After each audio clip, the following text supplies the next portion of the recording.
Have you been waiting to buy a MicroLED TV or even a QNET TV because you are worried about OLED burn-in? If so, I have some bad news for you, my friend, because I hold in my hand a chart that estimates that the prices of these next-gen display technologies, namely MicroLED TV and QNET TV, are still going to be at least 3 times more expensive than OLED TV come the year 2027. Let's talk about this. Hello everyone, Vincent Teo from HDTV Test here. Recently, Mr. Paul Gray, who is a market analyst at Omdia, and I respect him a lot, I've even interviewed him on this channel. He presented at an online conference, and among his presentation slides, this one caught my attention. Basically, this chart here outlines the total manufacturing cost estimate for 75-inch TV displays for several display technologies, namely MicroLED, QNET, and also WRGB OLED.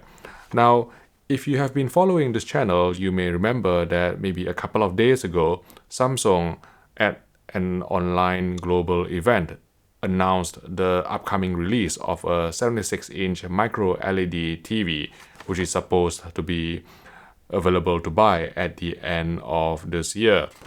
But conveniently, the South Korean brand did not release a price, so we are left guessing as to how much the 76-inch model will cost.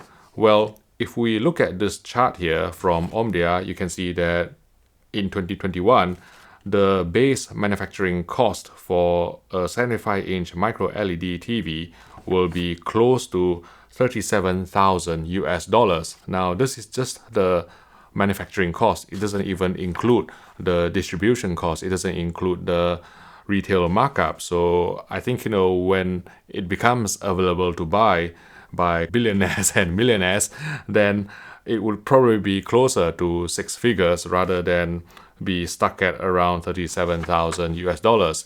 And also, the eagle-eyed among you may have noticed that Omdia's cost estimate is based upon 75-inch displays, whereas Samsung's upcoming micro-LED TV will be 76 inches. But I've been told that an extra inch doesn't really make that much of a difference. And if we look at the chart again, you can see that in 2021, a 75-inch WRGB OLED from LG Display will cost around $1,300 to manufacture. Now, of course, we know that LG Display currently do not manufacture a 75-inch OLED panel. They are doing a 77-incher.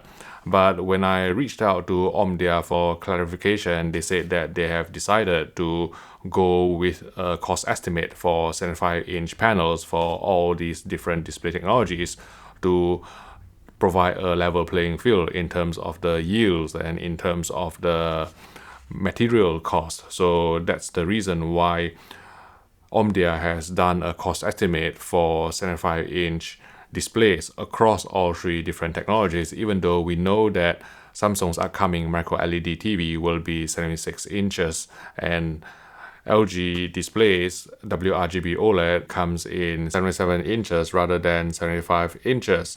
And if we look at this chart again, we can see that in 2024, which is in about 3 years' time, micro-LED will still be 17 times more expensive than WRGB OLED to manufacture. And come the year 2027, which is looking really far ahead, so take these figures with a grain of salt, but micro-LED is still going to be costing 7 times more than WRGB OLED. And at that time, you can see that the prices of WRGB OLED in a 77-inch or maybe 75-inch guys will be down to around $500, which is going to be good news for those of you who can get a really cheap large size self-emissive display. So that is from the point of view of micro-LED. Let's talk about QNET, which is a technology, again, self-emissive, and it is currently under development by Samsung Display. And it is meant to be the next evolution from their QD display or QD OLED technology. So if you remember the structure of QD OLED, it has stacks of blue OLED to provide the blue light, which will be color converted to red and green using quantum dot color converter. Now, the next step in the evolution of that technology is to replace the blue OLED, which is organic, of course, with gallium nitride based nanorods. So the term QNET stands for quantum nano emitting diode. And this is entirely different from the QNET that is being marketed by LG Electronics in a slightly cheeky manner, if I may say so myself, because what LG Electronics have done is to try to trademark the term QNET and apply QNET onto their mini LED TVs, and their version of QNET stands for quantum nanocell light emitting diode, but that is not going to be self-emissive, unlike this QNET that Samsung Display is actually working on. And again, the appeal of QNET is the inorganic nature of the gallium nitride based nanorods, and hopefully that will mitigate the issues of burn-in. But if you look at the cost again, you can see that in 2021, the basic manufacturing cost of a 75-inch QNET TV is going to be $14,000, and compare that against the $1,300 of WRGB OLED, you're basically going to be paying 10 times as much just in terms of the manufacturing cost, without taking into account the distribution and also the retail markup. And come the year 2027, a 75-inch QNET TV is still estimated to be 3 times more expensive than WRGB OLED. So from that point of view, I think I always have a slight chuckle when people say that MicroLED is the OLED killer, or say QNET is going to be the OLED killer and you're going to wait for it.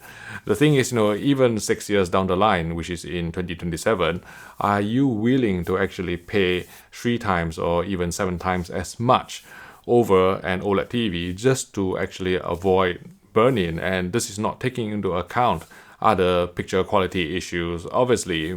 And as with most display technologies, it usually takes some time to iron out the kinks.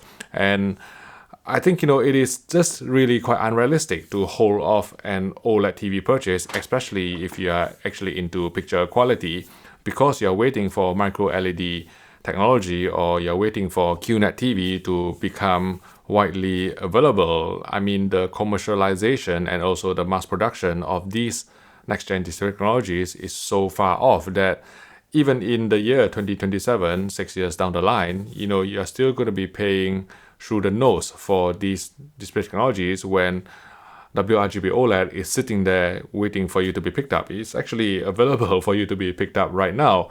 And for the price of buying a micro-LED or a QNET TV in 2027, you can probably buy 3 WRGB OLED TVs as backup in case the first one develops burn-in.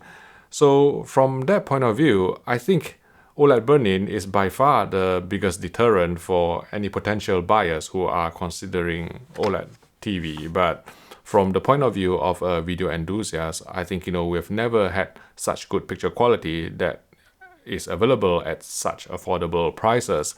And if you keep waiting and waiting for the next best thing, which is maybe micro-LED TV, maybe QNET TV, just to avoid the risk of burn-in, then first of all, you have to wait for a long time for the prices to come down. And even in 2027, you will still be paying at least 2 or 3 times more for a basic WRGB OLED, which is already capable of true blacks, vibrant colors, wide viewing angles because of OLED's self-emissive technology. So from that point of view, I think, if you are a video enthusiast who value good picture quality, I think, this is the time to commit rather than waiting for some unicorn technology which may or may not arrive in 6 years' time. For more videos on next-gen display technologies, I've created a playlist here if you'd like to click on it, and I will see you in the next video.